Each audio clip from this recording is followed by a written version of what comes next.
Hello and welcome to the show. Welcome to Kiss Your Afterburners, episode number 4, with your hosts, starting with our super duper famous and super duper Jet fan, Miss Christa, who's also Hey. who's also a big lover of headbands on guys. Just putting it out there for Mhm. you.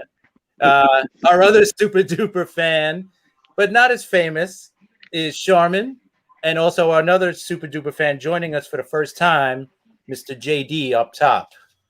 So, welcome everybody. How's everybody feeling?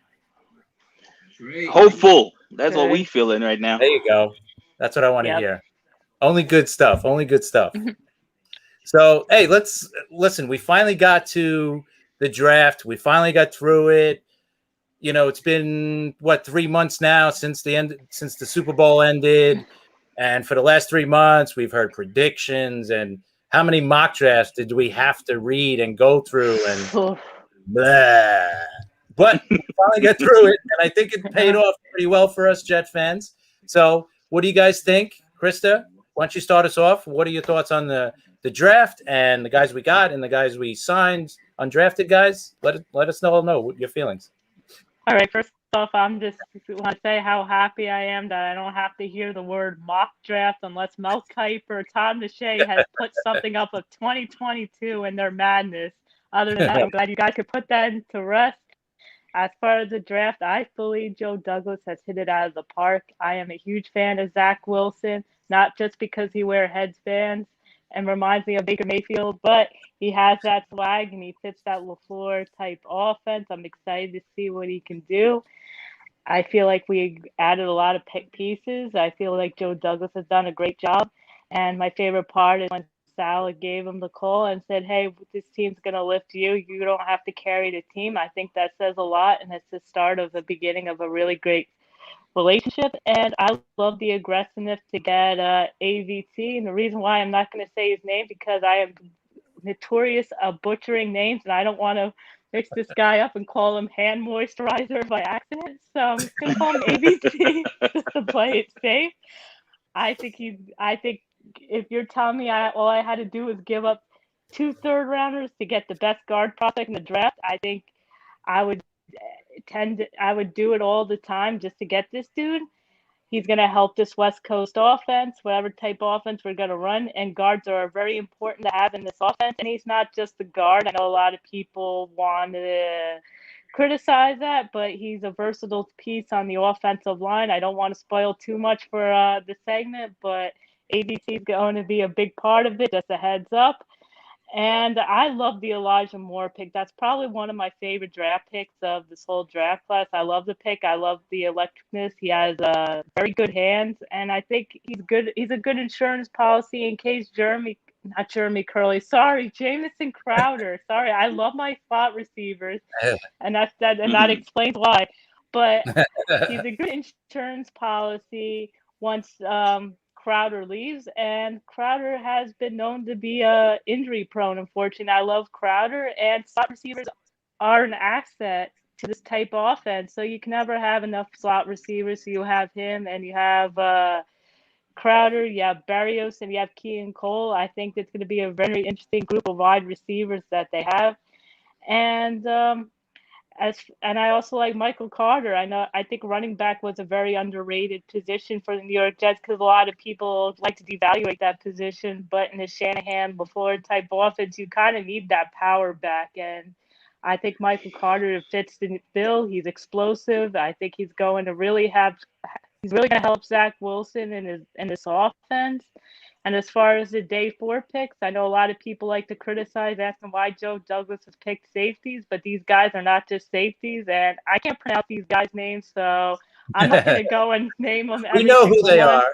Yeah, I don't want to be roasting in the comments trying to pronounce these names, but I promise Right. you guys, I am trying to learn these guys' names so I don't come in here and I don't mispronounce names so you guys don't bash me in the comments. But anyway, these That's guys all are right. very versatile pieces. They fit Sal's type defense and they have an edge on their shoulder. They play with swag. If you see their type interviews, they're ready to play, and I just really, really like it. Overall, as a whole, I think Joe Douglas has hit it out of the park. He got versatile pieces on defense, even though our beat writers were crying for 2 days straight. Why is this team going offense back to back to back like they haven't watched the worst ranked offense, or our offense was so boring? I'm pretty sure Rick Samini even We wrote a needed help piece. for sure in offense. Exactly. I think our grass grew faster than our offense. It was so bad. So I'm Sheesh. thankful Joe Douglas Yeah. has addressed the offense. And as far as undrafted free agent, I think there's a lot of potential with this group. I like the offensive line that we got from BYU. We got Zach Wilson's buddy there at offensive line. I think my favorite undrafted free agent that they signed was the guy from Ole Miss. I think he's going to be a very interesting piece, and I think he Tight has a end, really good chance. Yeah, Kenny Yep. Yakovich. I probably pronounced that wrong. I'm sorry, guys. Again, I'm still learning. But I think We'll keep I an eye think he for it. fits. He fits. I think he has a good chance of really sticking because our tight end group's a little shaky. I don't know what Chris Herndon's going to bring to the table. We have Wesco, we have Croft, and I'm pretty sure I probably forgot another tight end offhand, but I can't remember. And we have him, so I really think he has a good chance of sticking it. He catches really well. He's very explosive. I'm not sure how his blocking is though, because I know you need to be some sort of blocking, but he seems to be willing to know from what I read up on him. So overall, I think Joe Douglas hit it out of the park. And as far as free agency, I think the biggest impact player for me was probably Carl Lawson, because we as fans have been starving for that pass rusher. And Right. Carl Lawson's that guy on the edge that could finally get pressure on the quarterback, because I don't know how many times we've been saying, oh, this defense just needs to get to a quarterback. Having Carl Lawson there will help make Quentin Williams be better, because it'll help take off the double teams, triple teams that he's getting, and he'll be able to get to the quarterback. And it also helps the back end if we're shaky at cornerback, because we'll finally have pressure up front. All right. What do you guys think, man? What do you guys think of the draft and the undrafted guys that we got? Everything Christa said, I agree with. I have to be honest and say that I was more of a Justin Fields guy than I was a Wilson guy, but I didn't think that there was such a great separation between their talents. Mhm. I totally understand the reason why Joe Douglas and the coaching staff fell in love with and with Wilson. The big, whichever the small percentage of Jet fans that don't understand the reason why Vera Tucker was a pick that the Jets had to give up 2 third rounds to get. Try to educate yourself on what a guard means to a wide zone, or a wide zone blocking running scheme. And if you do, then you would understand why a guard is that important. The fact that Elijah Moore was still there in the second round was music to our ears. For a lot of reasons. I mean, this kid is such a explosive kid, and if you don't lead the SEC in receiving, and you're dangerous wide receiver. I mean, it goes without saying. I think what I totally forgot about, not to bring it up, but I forgot about he had that situation where he scored a touchdown, and he did the fake dog pee. Right. Mm-hmm. Yeah, and that kind of put cast a bad shadow on him. But if you saw his response to everything, the way everybody treated him after that, and his response was literally put his head down, continue working, continue doing what he was doing. You could see he's a hell of a kid. The response to his drafting with all his former teammates and current teammates, literally in tears, talking about how great of a kid he is, and how much he's impacted their life. Michael Carter, the running back out of North Carolina, again, another explosive, great runner. One cut downhill guy, explosive, like Christa was saying, great fit for the scheme. I mean, if you're gonna run that scheme and you're gonna have Wilson, Moore, and Carter. That's like the three-pronged attack of explosion that we haven't had here in New York in a very long time. Mm-hmm. So you're definitely gonna see a lot of improvement in the Jets offense very soon. You're gonna see a lot of that. I know a lot of people are like, it's May and there's nothing. Listen, as Jets fans, we've watched enough Jets football to tell you that whatever little increments of growth is gonna be major for us because, like Krista said, the grass grew faster than the Jets offense did. So definitely, um, that was definitely a thing. On I think probably my most um my favorite late round pick was the Florida State kid, Yeah. the safety, Nazruddin. Mm-hmm. I had him ranked in my top four safeties, and we picked him in the fifth round. We're good because of an ACL tear. That's the only reason why this kid was down that low. I'm very high on him. I think he will fit really well in that system playing linebacker because that's what they turned the card in for him to be hybrid kind of guy. He's gonna be literally a tweener between safety or linebacker, but the way the NFL is playing defense now, you need those kind of guys. So I'm pretty interested in what he's gonna be for Salah and on this defense.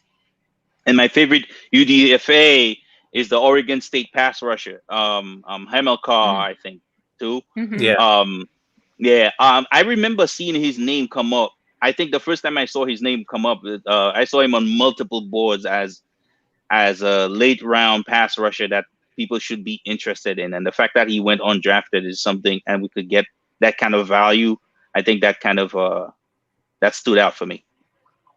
How about you, JD? What are your thoughts? So by the way, the ACL thing, I always comment on people who think ACL is kind of like a career-threatening injury. I had a couple ACLs repaired, and this was like a couple of decades ago. And even then, people were saying if you do it right, it's pretty much 100% recovery. And in this day and age, I'm telling you, like the medical technology is amazing, and it's just a matter of how hard the player works to get back. And I'm assuming an NFL player will work his butt off to get all the way. Definitely. So for that to be an excuse for somebody's position to drop, that's kind of bad research there. You know what I mean? As far as like the other teams. So hey, if we benefit, great. True. If we benefit, that's their credit. But Yep. they I don't really hear much about athletes having chronic ACL tears. It's just No.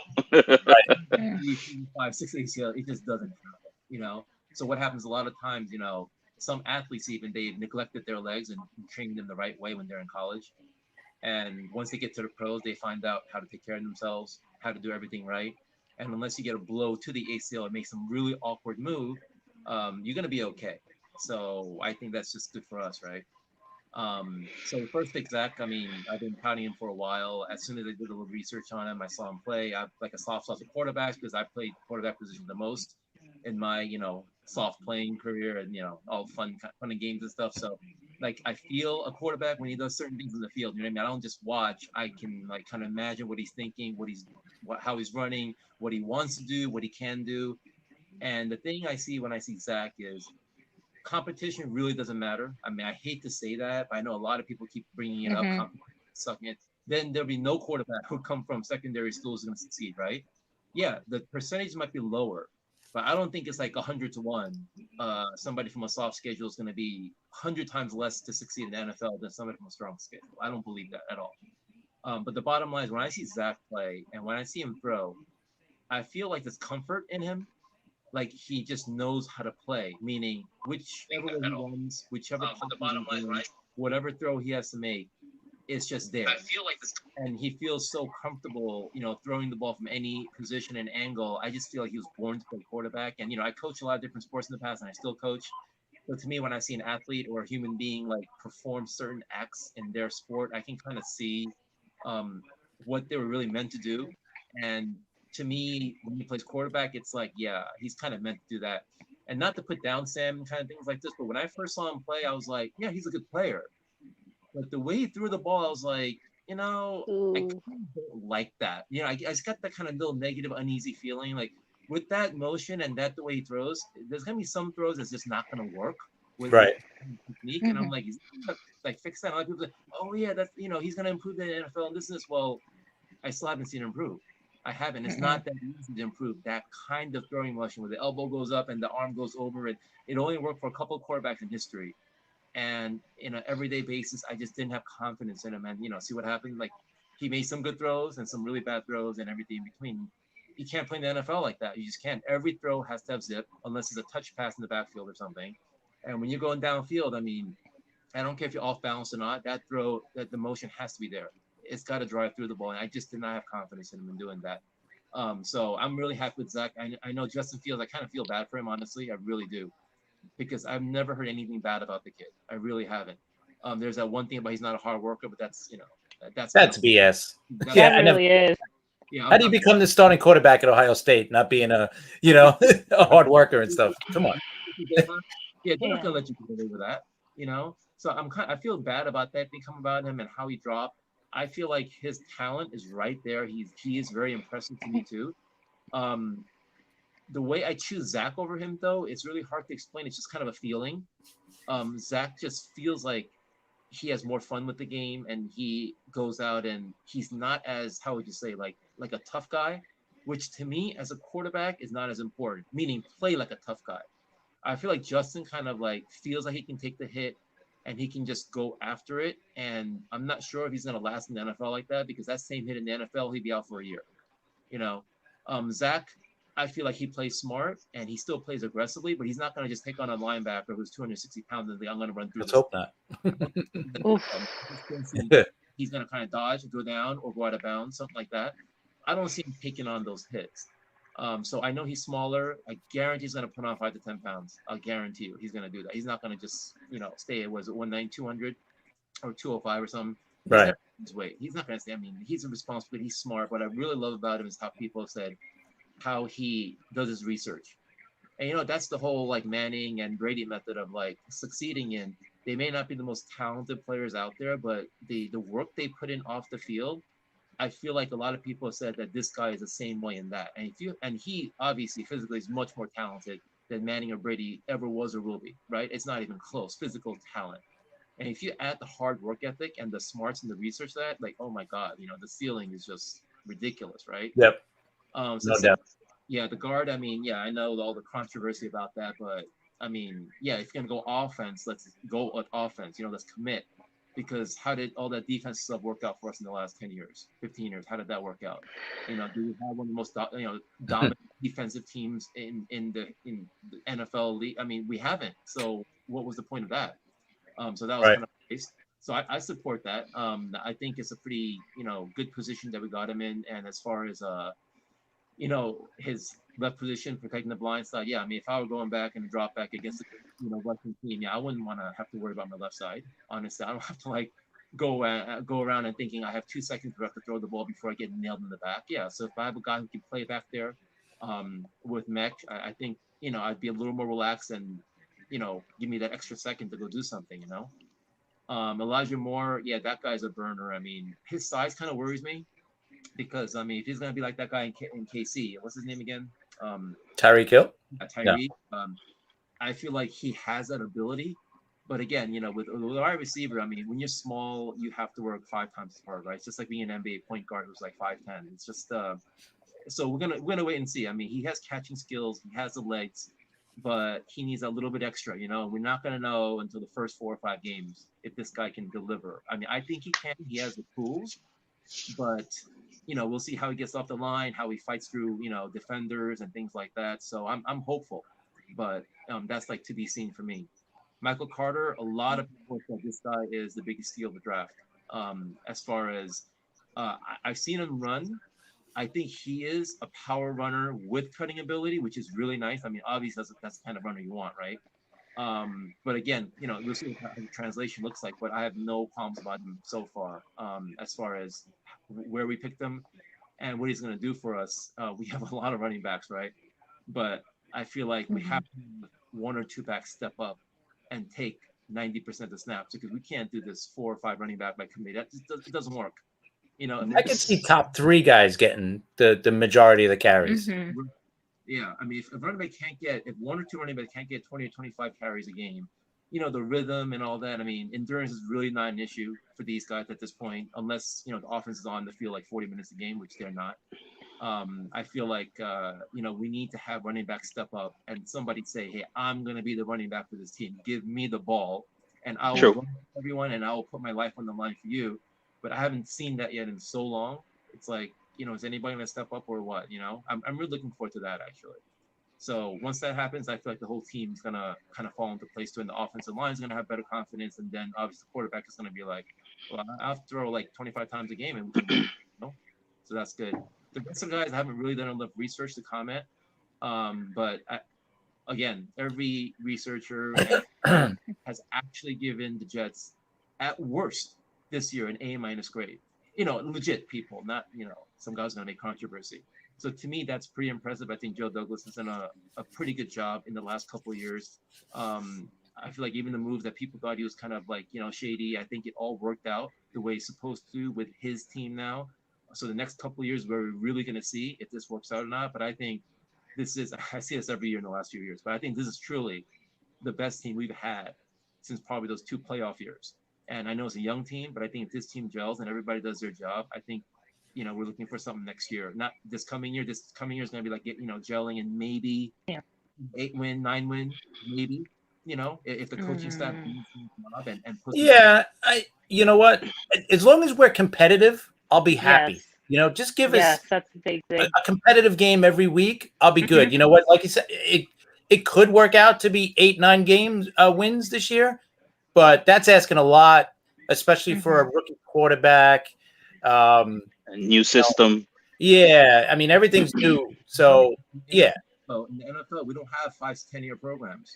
Right. No, I agree. Listen, next year, 2022, definitely. Playoffs, yeah. But this year, you know, let's, like I said, competitive. I just want to be competitive every game, you know, and just be in every game. I don't want to be like last year where we were like out of the game by the second quarter. I felt like we were done already. You know, we can't do that. I think the issue with new coaches and new systems installing those is the lack of practice time. This is not the back in the day when there was a bunch of practice time, 2-a-days and all that stuff.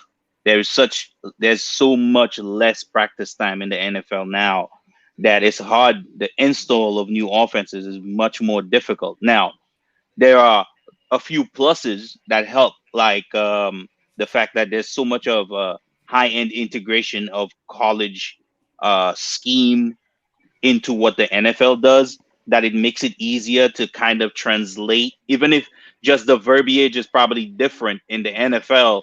The scheme translation is a little better or easier. So so you could kind of understand where the scheme is going, even if you don't understand the whole play. The foundation of it is kind of what you did in college. So there's a basic understanding of where you're supposed to be. And that clears up a lot of the stuff. But the overall, the fact that there's less practice is kind of impacting the growth of teams over time. It will take. That's one of the reasons why I think the Jets offensive coaches fell in love with Zach Wilson. Not only because he was so talented and he kind of exuded all the things that they wanted him to. I think one of the things was that BYU ran a basic West Coast system, kind of like what the Shanahan scheme was. So he has a real basic understanding of what he's looking at and what they need him to do on every play when a play is called. So being able to communicate that to his other fellow rookies is probably going to help with the growth time, and probably you will see a little bit more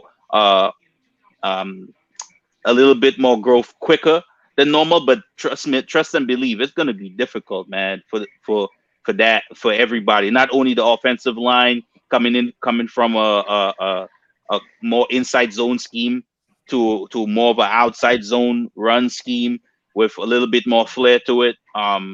that all that is, everybody's gonna have to learn a little different, and then you have to learn the different verbiage also. So there's gonna be growth issues. But like Chris said, give us entertainment, Yes. please. Yes. Right. Please don't have me turning my channel after the first quarter. It is ridiculous. Right. Right.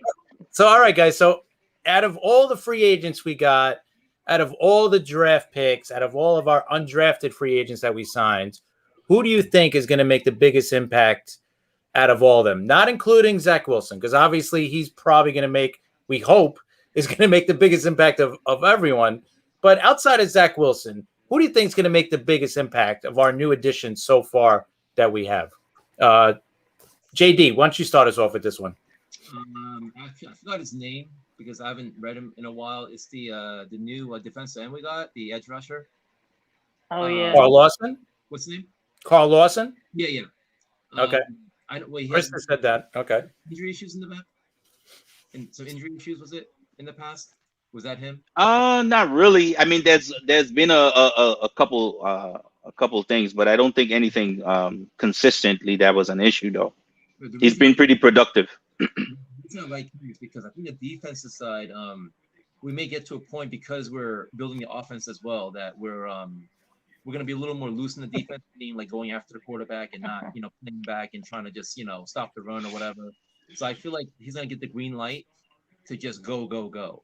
And with Salah at the helm, I feel like he's going to be motivated to impress him and to prove everybody wrong. I think he has a little chip on his shoulder because coming to the Jets, I mean, not to like put down the Jets, but I think everybody who comes to the Jets has to have a little chip on their shoulder, right? Because you know what the Jets has been over the last 10 years. All right. So to the Jets, I mean, you're either playing just for a paycheck or you're here to turn the team around because you know the team was bad. So if he's that kind of player with that chip on his shoulder, he's going to go after it. And I think he's one of the players who can really put up some stats. And I mean like sacks, not just pressures, actual sacks. And if that's true, then the rest of the defensive line is going to play so much better together because, it works as a team, right? You can't just have one guy play well in the defensive line and think everybody's just going to, take a back seat. Right. So I think he's going to make the biggest impact because once we get the quarterback pressure, which, is the worst thing for a quarterback, right? That's what they hate the most, having pressure too early. So once that happens, then the safeties can play up, then his scheme can, have more flexibility to do different things, right? To play more aggressively. So I think, I'm kind of looking forward to watching him play on every defensive snap and see how he plays. Not if he just kind of pushes through and see what happens, but if he just, does all his best just to get back there and just do his job, All right. So we see Dan DePanda to Corey Davis. So we got two Carl Lawsons, a Corey Davis. Sharman, who's your biggest impact player? I think I agree with JD on this. I think Carl Lawson has the biggest, just on paper right now, should be the biggest impact. I think Christa made the point that we haven't had a pass rusher on his level in a very long time. Dare I say John Abraham, like that's as far as like we have to go back.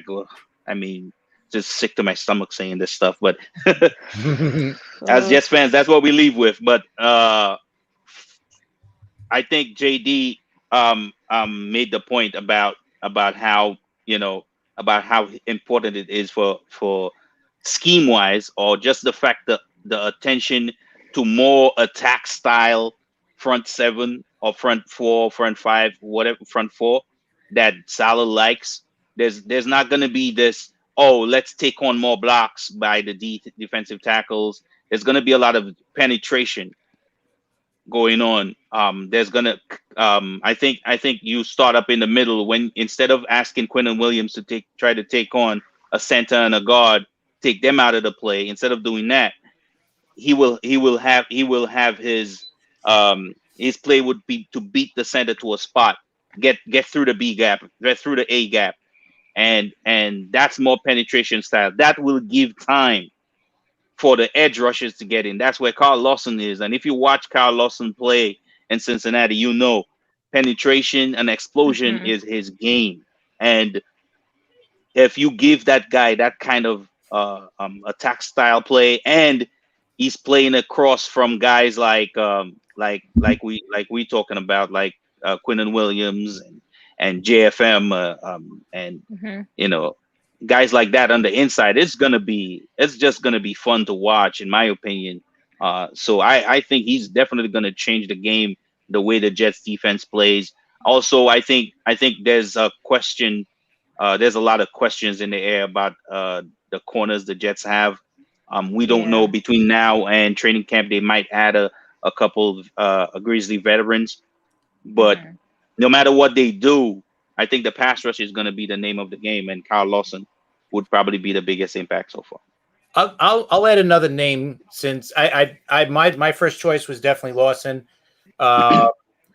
Yeah, I thought, because pass rusher, we definitely need something we've need for a very long time, unfortunately. Another name, Sheldon Rankins. I don't think has been getting as much Yeah. notoriety or whatever, but I think he's gonna, if he's healthy. I mean, this Yeah. guy's one of the best defensive tackles in the league, and we signed Yes. him like Mhm. surprisingly, you know. So listen, I mean, if he's healthy, think about what he's going to do to Carl Lawson. He's going to free him up to Yep. rush the passer, and Quinnen Williams he's not going to get a double. Someone's going to get double teamed, right? So, and someone's not going to get double teamed. So if Lawson's not get double teamed, or if Sheldon Rankins ain't going to get double teams, these guys are going to be freed up to rush the passer. So, Great point, Chris. yeah, Because I just wanted to make the point about being double teamed. As a team, as an offensive team, double teaming could work against you or for you. If you go double team a guy and you whiff really bad, you know how much that exposes your offense. I mean, it's horrible. Mhm. We've seen Quinnen Williams beat double teams so many times. It's not something that last year teams failed miserably a lot of times double teaming him. When you double team a guy, you're literally asking for two guys to go out of their way to get him. If they whiff, the other there's nobody waiting to block that person, so they're free. And then you're talking about one-on-ones all over the place. And like Chris mentioned, Sheldon Rankins is another very explosive interior pass rusher. You combine that guy on third down with Quinnen Williams, one of the league's best, and what we got going on the edge with former Eagles Vinny Curry. That's right. Vinny Curry, Yeah. who had a very high pass rush rate. I know he only does it on a part-time basis. Basically, he's most likely more of a third down pass rusher, but his pass rush win rate was up there with the best in the NFL last year. So you combine all those guys and what they could do, get us to third down and long, the defense, get us to second down and long, get us to third down and long, and just put the dogs, let them rush, man. And it's gonna be something. It's gonna be something to behold, you know? Yeah, I mean, listen, again, if we could just stay healthy on that front line, and then also too, we got CJ Mosley returning. Man, if he is anything like he was before we signed him, I mean, Yeah. what an impact player this guy's going to be. I mean, we all seen it for a half, unfortunately, against that first game against Buffalo, and you could see the impact that guy makes. So, man, you put him in this defense, and it's so exciting. I mean, finally to be a Jets fan after the past few years with Gase, it's just, it's such a, you can almost breathe now as a Jet fan and be like, wow, we actually got something, and I don't want anybody to pinch me and wake me up, because that's what I feel. Yeah. Yeah. And Chris, by the way, we don't mention this guy's name, okay? Yeah, no, we shouldn't. It's couple names we can't. That's one of them. So it's he who shall not be named. Yeah. Hey, and I look at it this way. Listen, with the GM we got and the moves he's been making and the coaching staff we got, Salah, and the player personnel we have now, it's almost like we have to win. If we don't win with this team, I'm not saying this year, this team, but in the next couple of years, if we don't win, we're definitely cursed. There's no. Like the last couple of years, we could have said, "Well, look what we had as a head coach, and look what we got something going now, man. And I think every Jet fan's got to be excited about what's going on. And there's so much hope. There's so much of that going on right now. And I just can't wait for this year and next year to come. And, we're finally not going to be the basement dwellers or the embarrassment of the league, So that's all good stuff. So, all right, let's get off the Jets for a second, since we got all our biggest impact guys and everything. What about the Aaron Rodgers drama? We've been hearing so much this and that. Charmin, I know we've been talking about it a lot the last few days. So why don't you give us your thoughts on it?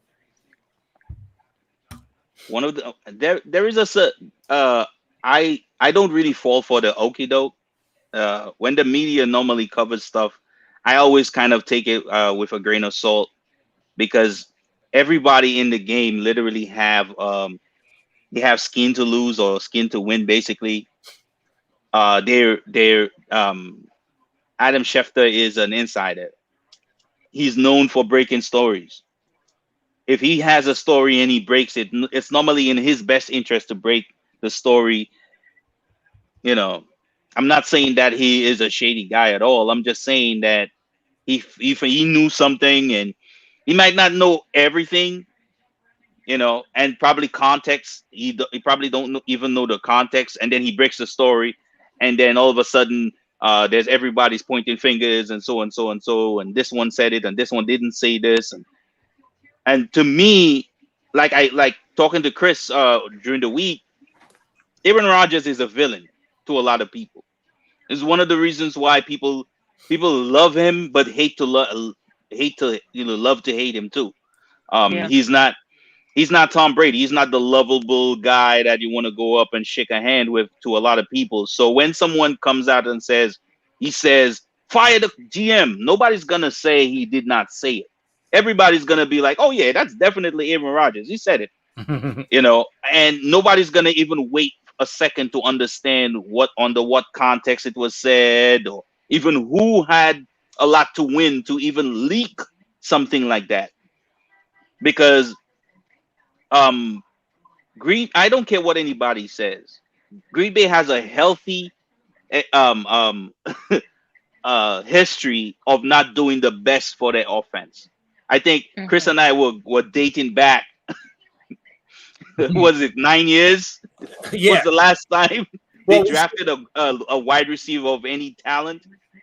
I mean, it was, and we said it. I think you have to go back 7 years was the last time they drafted a wide receiver in the first or second round, and that pick was Devontae Adams in the second round 7 years ago. So in 7 years, they've done nothing at wide receiver. I think that's amazing. And then I think, Sharman, you said it was even further back for a first round pick for a wide receiver. It goes. I want to say 19 years or something like that, but I can't remember what the thing goes. It goes really far. So this has been building. This is not a 1 year thing. This has been building for Aaron Rodgers. They've enjoyed an embarrassment of riches at quarterback. That's what made them so good. So please don't think that that they've drafted well or they're pretty good in the front office. That's the reason why they're always winning games. You don't. How many teams have a Hall of Fame quarterback and then replace the Hall of Fame quarterback with a Hall of Fame quarterback that's one of the best quarterbacks to ever throw the ball? Yeah. Right? You don't get that. Nope. So when you have that kind of embarrassment of riches, you get away with a lot of stuff. It actually covers up a lot of your warts as a team and as an organization. Yep. So when things start coming out and people are all pointing fingers to Aaron Rodgers, yes, Aaron Rodgers is not a likable person. And when you get to that level of athlete and that kind of wealth and that kind of power, yes, he's not probably the nicest person you'll ever meet. But don't tell me that it's not in the best interest of the Packers to paint him as the bad guy, because they could, because it takes all the pressure off of them to answer the questions, all the things we've been saying about them, about you run a West Coast offense and you don't have great skill position guys. Really? I mean, a running back and one wide receiver. Really, that's all you got in the last 9-10 years? It's amazing. It's ridiculous. The only reason why you win in those games is because your quarterback is so great that he literally covers everything up. And that's, to me, that's why I really wasn't falling for the news and everybody pointing fingers, because I knew that deeper in the story there was more to it. Yeah, I mean, and here's the other thing. Like, I thought of when it first started coming out this year. Last year I thought, you know what? Not this offseason. I thought next offseason he would get moved. I thought they'd give one more year for Jordan Love to kind of. Hopefully, they were crossing their fingers that he'd be ready. But I thought next year. But now it looks like it's going to be this year. Now this one of our viewers just posted in the comment section that Aaron Rodgers is reportedly very close to being traded to Washington. Now, not sure if that's true or not, but you know what? That was one of the three teams I thought that if they picked up Aaron Rodgers would become contenders, right? Washington, right? You add a Hall of Fame quarterback to them, an elite quarterback. That's a really good team, man. That's one. Another team, Denver, we keep talking about. Denver's got a really good team. Their only weakness or a question mark is really at quarterback. So you plop Aaron Rodgers into that team, boom, that's a Super Bowl contender. And the other team I thought of, I don't think they'll do it, but they have the picks to make it, and they have a young quarterback, would be Miami. If Miami thought about it, you know what? They can move on from Tua, drop Aaron Rodgers into that. Okay, Chris, you can stop now. Not gonna happen. Really, please. I know. That's my nightmare. That's my nightmare. Don't send him here, please. Don't worry. Tua will be there for a while. I think the owner loves Tua, so he's not going anywhere. But I just think this has been building between the drafting and, there's a little bit of a power struggle going on between, I think Aaron Rodgers likes that maybe some other quarterbacks get the okay to, put their own plays into the playbook and make their own plays and all this. The last couple of years with the new head coach, I think he's been, making all the calls more than he is. So I think there's a little bit of a power struggle. Right now, I can't see him going back to Green Bay. Like, I just can't see him showing up for camp when camp opens up after all of this drama, true or not. I'm sure some of it is true. We don't know. Like there was the, the texting his teammates and calling the GM Jerry Krause from the Bulls. Yeah, former Bulls GM. Yep. Which is not a bad idea. I mean, the guy won 6 championships, so let's give that guy credit, right? But between that, and then there was also talk that going back to, I think they were saying September, October, he was telling other players, listen, if you sign with Green Bay, I'm probably not going to be back next year. I'm just letting you guys know. So that's the other rumor thing that went around, that he was telling, possible free agents, listen, if you're signing with not to sign with Green Bay, but just like, listen, I may not be there next year, so just letting you guys know. So that it's just a lot of drama. It's amazing, but it never ends well for players. It never ends the way they want it to end, right? Yeah. I think Green Bay wanted to do the same thing what they did with Brett Favre. Draft a guy and have him ready in a couple of years so he could take over. I just don't think it went the way they wanted it to go. I think they traded up for Jordan Love too in the first round, and he wasn't exactly a first round talent. So we'll see. But Mr. Denda is joining us. What's up? Hey, we lost him. Hold on. But hey, Daniel, stop playing peekaboo. I know. I think we're on the same thing. That's why I'll let him do it. Hey, JD. So what was your take on the Rodgers stuff? What's your thoughts on it? I think that fans have to stop putting their ideals on professional athletes. I mean, I don't think anybody really knows what it's like to be in his shoes. And at his age, to me, it's kind of obvious that he's made the money, he's won a championship, And right now, he wants just another chance to win the championship. That's all he wants. And do any of you think that Green Bay has a chance to win a ring in the next 2 years? Seriously. Great question. We know the answer to that. That's pretty much a no, right? And on top of that, as Chris was saying before, once this much drama starts, it's really tough for someone who's been leading the team to give it his all. I kind of know what that feels like from other venues that I've been in, where you give it your all, you try to do everything to improve your team or whatever organization you're in, and then all of a sudden the organization and the people around you are kind of like, yeah, you're doing a good job, yeah, you're okay. And it's like, yeah, but if you want to leave, it's kind of like, oh, okay. I mean, shouldn't they be coming out and saying, no, we're going to do these 20 things for you, so you will stay, But if they don't say that, it's clear that they really don't care if he leaves or stays. So if they don't value him like the head of the organization, which he really was, right? Without Aaron Rodgers, I don't know where the Green Bay Packers would be. I don't really see Aaron staying there. I mean, I wouldn't. There's no reason to, because they haven't done anything to really make them. We're going to do everything for you to lead this team, because he was the leader, and the whole fan perspective on this, thinking, oh, well, loyalty or, don't make drama and all this. Well, look, as a quarterback, you can't play your whole life. As a football player, you can't. Any athlete, you can't. So what's wrong with his idea of, let me really give myself a chance to win another championship? So, yeah, when you compare him to Brady, Brady did the exact same thing. He analyzed and he said, the Patriots are not winning a ring in the next couple of years, and I only have a couple more years. So he went and he got a championship. Right. And Rodgers has been confirmed with this now. Like, he looks there like, wait, that could be me. Exactly. Yeah, he's just as good. So why the heck would he stay in Green Bay? I can't understand how anybody could criticize Aaron Rodgers in any way possible here. There's nothing you can criticize about him at all. And you know what? And also what hurts Aaron Rodgers in Green Bay, like, it's hard to attract, I think, free agents to Green Bay. Right. I mean, who wants to live in Green Bay? I mean, listen, I have nothing against. Hey, man, but the cheese is great. What are you talking about? Yeah, when you want to, it's Green Bay or Tampa Bay, right? Tom Brady's sitting back in his sunbathing right now, and just calling up people. All right, you want to come and win a Super Bowl? Come down to Tampa Bay. It's a lot easier to do that. Now you're in Green Bay. Green Bay, if you had a wide receiver, that offense would be unstoppable.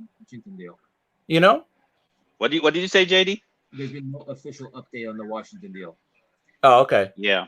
So there may be rumors, but nothing. Yeah, I figured that. It's probably I figured that much. I think we're going to hear rumors until after June, because I think June 1st is when they could save a little bit of money if they trade him after June 1st. With all the cap and dead cap money and all that stuff. So it'll be interesting. I don't think we're going to hear anything until a couple more weeks, until after June 1st. And then teams will start getting more serious into possibly making the move. But like you said, I don't blame him. I don't blame, but then again, I don't blame the team either. At this point, you're like, listen, we drafted the next possible franchise quarterback, and they want to move on. But what they should do is just be honest with the guy, Or here's the other thing: why not Aaron Rodgers? After the season ended, he should have went right to the front office and say, guys, listen, I'm done. You drafted your guy last year. He's ready. Put him in. Just get me out of here, and I'll move on. And that's it. But the timing of it didn't really look great. But then again, that could be all BS as well.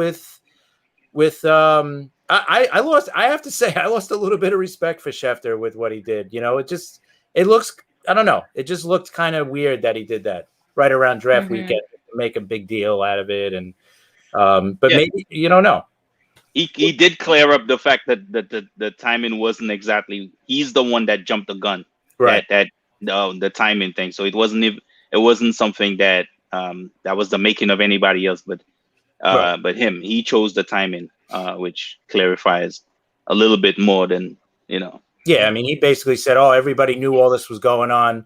I mean, I think people knew he wasn't happy. I don't know if he going around telling people during the season, "Listen, I'm not going to be here next year." So I don't think anybody knew that. So, but but that's interesting. So anyway, so now we get to everybody's favorite part of the show, Oh, where man.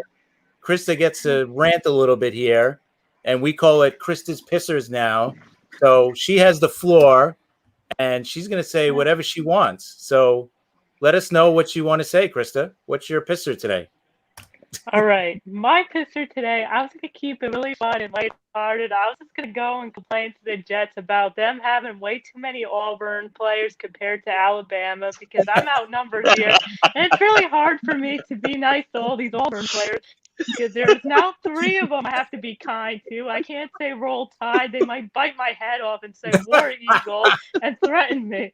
But no, I really want to thank everyone because I tweeted out on Twitter. I just wanted to be nice to our old friend Jamal Adams. He has me blocked on there because he likes being real, and I'm a person. I'm from the New Jersey, New York area. I tell it like it is on Twitter. I got under Jamal Adams' skin. Don't know how. I don't know why he found me. He has I don't even know how many followers this man has.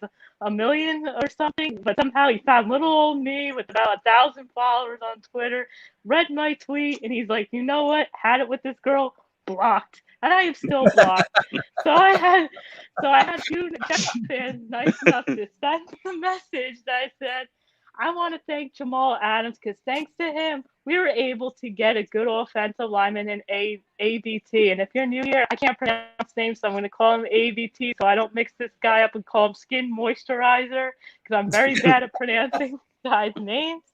So I tweeted it out there, and I had a few kind Jet fans tag Jamal Adams in that tweet. Will he see this tweet? Don't know, but I just want to thank him. I wish all the guy the best, nice guy, met him in person. I have nothing but respect for him as a person. But Twitter Jamal Adams, I think he might have more blocks in his career than he ever will in his career. Thank you, Seattle Seahawks, for his picks. But anyway, I just want to talk specifically to Jet fans and now Seattle Seahawks fans because somehow I got under their skin. I just wanted to thank Jamal Adams. Had nothing bad to say about Seattle Seahawks. I get they're a good drafting team, but I had their fans coming out and tweeting me dumb fucking shit like this. Tweeting, you know what? I can't wait till ABT is just average because that means we win a trade. And you know what the funny part is? I'm sure every team in the NFL, besides the Kansas City Chiefs, because they're just rich in talent. I don't know how they get all this good offensive line, and they all came running in one straight offseason. Quite jealous. But even if AVT does become average, I'm sure your Seattle Seahawks would have been like, damn, why did we give all this offensive ammo to get this offensive lineman? We got all these picks to give up for a safety. And even if he becomes average, how many of you guys would complain if he winds up being just like Joe Tooney? You know what? I sure wouldn't. Because a good average guard, and you're telling me we would lose the trade if AVT's floor is just Joe Tooney? Are you kidding me, Seattle Seahawks fans? I mean, ridiculous. Do you watch football? Like, I just wanted to tell some of these Seattle Seahawks, I know you live far away, and we're in New York, but man, if you're more concerned about winning a trade when you're a great team, I can't wait till we get on your level when I can go and bang my keyboard, my Twitter fingers, and we have to do a trade like that and say, you know what? We're going to win a trade. Can't wait for that. I can't wait till that's the least of my problem. As far as Jet fans that have a complaint about AVT, please watch this film. I have so many tweets saying, oh my gosh, it's the same old Jets. They gave up 2 third-rounders to get this guy for just a guard. Clearly, you guys do not watch AVT. You do not watch college football. Please watch the film. This guy's a nasty guy. He plays versatile. He plays really good football. He's versatile. He could protect our quarterback. And if you're the same people, and this is another thing, and if you're also the same people, please fucking don't at me complaining about AVT. If you're the same people that were like, you know what? We need more offensive line. It's Sam Darnold seeing ghosts. This is the worst offensive line in the history of football. You have no right to complain to Joe Douglas and the Jets for actually doing the sensible thing and thinking, I don't know, maybe drafting an offensive lineman since this team didn't start drafting until Mekhi Becton. And after how long had they drafted an offensive line since then? Since Nick Mangold and the Brickishaw Ferguson. That is madness. And we're actually doing everything to protect our offensive line, our quarterback, and our offense. And I get dumb tweets like this. I'm sorry, I cannot keep this PG-13. So if you're under 13 and you can't be listening to curse words, please click out, because I do not want people telling me my kid watched this and now they're learning potty mouth language. No, I am just Christa, you potty mouth. frustrated.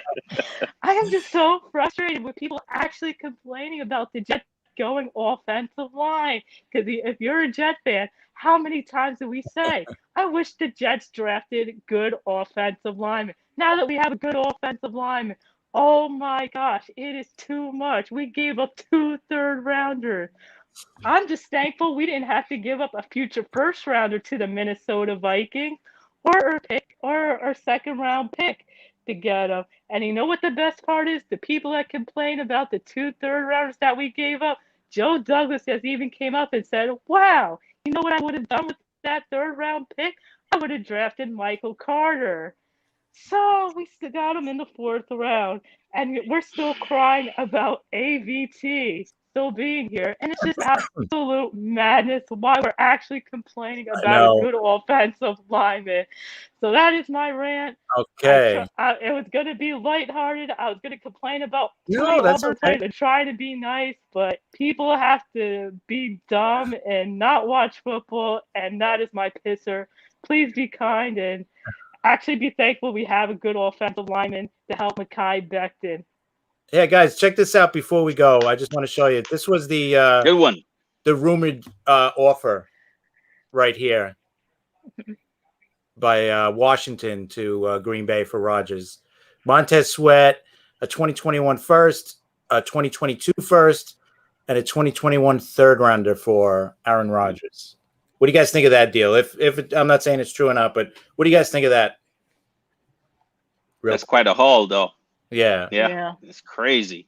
I mean, Sweat is a very good player, and they could definitely live without him because they have that whole front seven is just ridiculous. They're all really, really highly talented players, and then you take the first round picks, and I mean, it seems like a pretty good deal. The problem is, like JD said before, this could all be just smoke. Who knows, man? You know what's gonna happen. And Chris also pointed out that they don't have to do this now. There's no reason for them to do it right now. They don't have to. They could wait until June. So yeah, that depends on how good Washington does, right? If they actually improve a lot with Aaron, those first round picks all of a sudden are not, exactly high commodity, and that's in the 20s or 30s. Like, okay, well, Aaron is worth more than that, right? But if they're in the top 10 or top 5 picks, then it's a huge difference, right? So I think, like in the first round, especially when you're talking about like a top 5, top 10 pick versus a outside 20, I mean, we're talking about a huge difference in value. Yeah, that's probably the thought process, right? With Washington, they're like, hey, if he does what we think he's going to do for us, we're picking 32nd, so who cares, right? Exactly. I'll give that up any day for him. Right. So that's actually not a bad, when you look at it that way, it's really not a bad deal for Aaron Rodgers. But pay for Rodgers like that to what? Like go just barely make the playoffs. That's not why you get Aaron Rodgers at this point. Right. Yeah. No. He's not going to go there either. He's not going to go there just to eke into the playoffs. That's not his goal either. No. He's there, and he wants to prove it. He wants to prove a point too. Like, this is why he traded me. So, but you don't get the Arthur's sword from the Knights of the Round Table to go kill one guy. You go slaughter a whole army. That's basically the win, man. I'm telling you, you put a better quarterback, because I mean, who knows if Fitzpatrick works his magic all year? That's a dangerous team. Washington's got a really. So, that's a big if with the Magic, because it only shows up 3 to 4 games every year. Right. Right. Oh man. All right, so we're gonna go to our final thoughts. I'll start off the final thoughts real quick. It's Happy Mother's Day this weekend, so happy Mother's Day to all the great moms out there. Have a great weekend. This is your weekend. Drink your wine, whatever you want to do. Sunday's for you. So happy Mother's Day to all the moms out there. Okay, guys. And I was just gonna say, anybody who criticized an offensive line picks or building the offensive line, ask them one question: how many snaps have they taken as a quarterback? Ask them that one question. It's a pretty good question. They say, and you know exactly what we're dealing with. You know, so I don't think you have to play quarterback to know what the value is, but guaranteed these people, they have no clue on what it takes to run the offense. You know, Right. Cool. There you go. Good job. Charmin, Christa, you got any final thoughts? Any quick thoughts? My final thoughts are for Jets fans to not afraid to hope. I know how difficult it's been. I know we're all scarred because of how futile this team has been for so long. But don't be afraid to hope, because a lot of what's going on is legit. This is not us praying that Salah is a great coach. He is. Yes, he hasn't shown he hasn't produced, but you could tell by his impact on players in the NFL how good of a leader of men he is. And I think the criticism of Joe Douglas needs to stop at this point. Yeah. If this draft didn't point out the kind of general manager we have, I don't understand. What else do you think he's gonna do? This was awesome. This was a perfect draft for a GM that was on the pressure. We were having this conversation over and over again. He had to pull it off, and he didn't only pull it off. I mean, I don't care if, like Chris and I were talking about this, if we end up getting 3 starters out of this draft, this is a home run. Yeah. And from all measurements, just look from on paper right now, this is more than a 3-starter draft. So definitely don't be scared to hope. I think there's a brand new energy in this place, in this building, and I think the future is bright.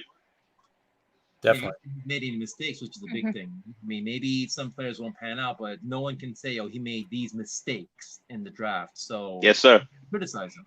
There's no way. Yep. You know? So, Go ahead, Chris. You got any final thoughts? Yeah, mine is probably that Rome wasn't built in a day, and similar to what Charmin said, don't be afraid of hope. We have the guy that shall not be named at the door, and nothing but positive energy. We can only go up from here. We got brand new offensive pieces, and we're finally got rid of the offensive guru, and hopefully the Jets block calls from Peyton Manning from this day forward. And I pray that Aaron Rodgers does not come to the AFC or the Miami Dolphins. Please enjoy your life in the NFC. Do not haunt us. We have enough battles. We have enough good quarterbacks. Please go to the NFC. Go win over there. AFC is a tough one. Don't recommend it. Go to the NFC. Stay away from us, and go Jets. And thank you everyone for watching. I'm all curse worded out. Thank you for the rant, and go Jets. Well, anyway, thank you everybody for joining us. We had a great time. Come back next week on Friday night at 9:00. We'll be doing it again. Subscribe, like us, leave some comments. We'd love to hear from everybody. But again, thank you everybody for joining us, and have a great weekend. Happy Mother's Day. Good night. Happy Mother's Day to all moms.